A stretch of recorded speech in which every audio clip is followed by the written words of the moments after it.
Capítulo 4. Forças Armadas e Aeronáutica.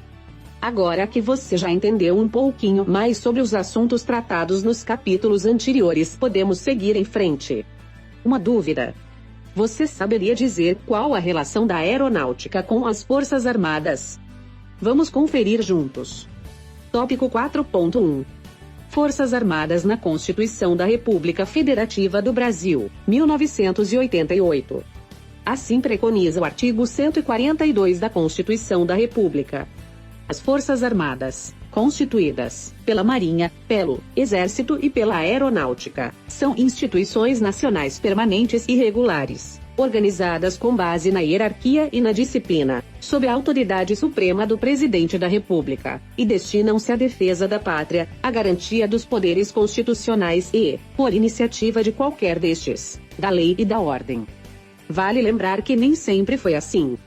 Primeiramente, a força militar, expressão utilizada na Constituição de 1824, era composta pela Força Armada de Mar e pela Força Armada de Terra. Somente com a criação do antigo Ministério da Aeronáutica, em 20 de janeiro de 1941, é que surgiu o terceiro braço armado, denominado, à época, Forças Aéreas Nacionais. A Constituição de 1946 foi a primeira a incorporar ao texto constitucional a composição tríplice das Forças Armadas, o que foi mantido nas constituições posteriores. As Forças Armadas são instituições nacionais permanentes e regulares. A Constituição de 1891 foi a primeira a conferir às forças de terra e de mar a condição de instituições nacionais permanentes. Tal previsão, entretanto, no magistério de José Afonso da Silva, já se encontrava de forma implícita na Constituição de 1824, que se referia a forças militares permanentes de mar e terra, artigo 146. As constituições posteriores mantiveram, em seu bojo, a mesma previsão. De acordo com Pontes de Miranda, 1967, declaram-se permanentes as Forças Armadas, para que nunca possam ser dissolvidas.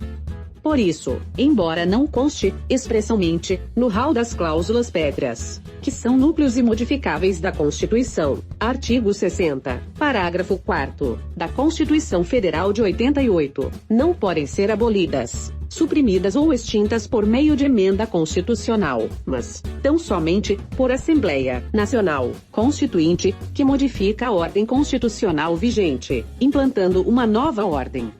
São organizadas com base na hierarquia e disciplina. A hierarquia e a disciplina, princípios constitucionais inerentes às instituições militares, são os alicerces institucionais das Forças Armadas. A hierarquia militar consiste na ordenação da autoridade por postos e graduações dentro da estrutura organizacional das Forças Armadas. A autoridade e a responsabilidade crescem com o grau hierárquico. A disciplina é a rigorosa observância e o acatamento integral das leis, regulamentos, normas e disposições que fundamentam o organismo militar e coordenam seu funcionamento regular e harmônico.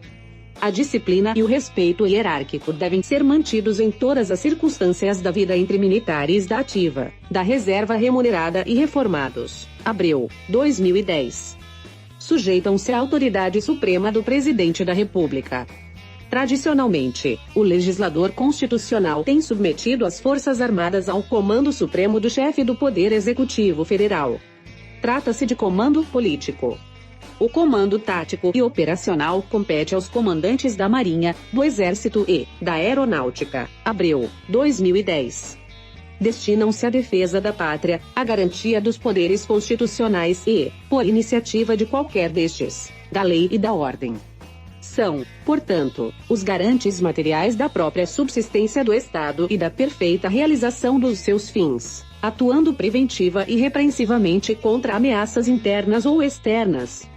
Preventivamente, por meio do poder de dissuasão. Abreu, 2010.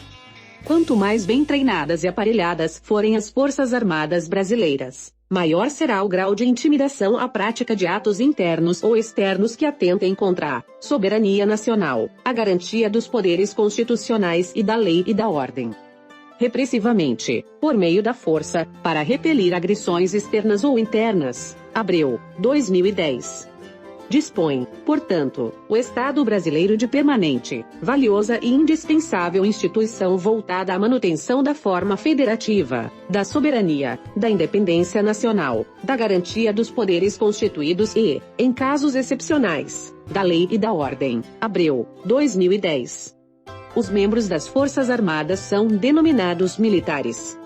São vedados aos militares o direito de greve, o de sindicalização e o de filiação partidária. Constituição Federal, artigo 142, parágrafo 3º, inciso 4 e 5. Caso o militar da ativa seja empossado em cargo, emprego público ou função pública civil, duas situações poderão ocorrer, conforme a natureza do vínculo e nos termos da lei. No caso do artigo 142, parágrafo 3º, inciso 2, o militar em atividade da ativa, que tomar posse em cargo ou emprego público civil permanente será transferido para a reserva, com a ressalva do artigo 37, inciso 16, alínea C, inciso 16. É vedada a acumulação remunerada de cargos públicos, exceto, quando houver, compatibilidade de horários, observado em qualquer caso disposto no inciso 11. Alínea C. A de 2 cargos ou empregos privativos de profissionais de saúde, com profissões regulamentadas. Exemplos. 1. O militar que obtiver aprovação no concurso para auditor fiscal não poderá acumular remunerações, devendo ser transferido para a reserva ao ocupar o cargo público de auditor. 2. Outra situação, delineada no inciso 16, alínea C do artigo 37, refere-se ao militar, médico, que presta concurso para uma prefeitura, administração pública, podendo, nesse caso, acumular remunerações, considerando a exceção constitucional. Como se observa pelos exemplos, o cargo de auditor fiscal não permite a acumulação remuneratória, ao passo que o cargo inerente à profissão de médico, área da saúde, permite a acumulação, considerando o seu exercício público, administração pública. No caso do artigo 142, parágrafo 3º, inciso 3, o militar da ativa que, de acordo com a lei, tomar posse em cargo, emprego ou função pública civil temporária, não eletiva, não eleitoral, ainda que da administração indireta, ressalvada a hipótese prevista no artigo 37, inciso 16, alínea C, ficará agregado ao respectivo quadro, sendo, depois de 2 anos de afastamento, contínuos ou não, transferido para a reserva. Exemplos. 1. Segundo sargento designado para ocupar cargo público civil, temporário, na Presidência da República. 2. Capitão designado para ocupar cargo público civil, temporário, na Advocacia da União.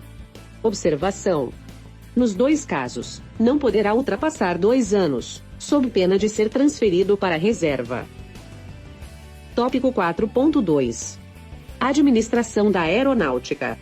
A administração da aeronáutica é parte integrante da administração pública federal e a ela se subordina segundo normas legais. O Comando da Aeronáutica, Comaer, administra os seus negócios e tem como competência principal preparar-se para o cumprimento de sua destinação constitucional. As atividades administrativas do Comaer obedecerão aos princípios constitucionais e, ainda, às disposições de leis e regulamentos em vigor, que tenham pertinência com os assuntos que lhes sejam afetos, bem como as normas dos sistemas corporativos nos quais o Comaer se insere. O Regulamento de Administração da Aeronáutica, RC 12.1, RADA, tem por finalidade definir as atribuições dos agentes da administração e de demais detentores de bens, de valores e de dinheiros públicos, sob responsabilidade da administração direta deste comando. Disciplinar as atribuições e os encargos dos diferentes agentes públicos. E estabelecer procedimentos gerais e alguns específicos para a administração das organizações militares do Comaer.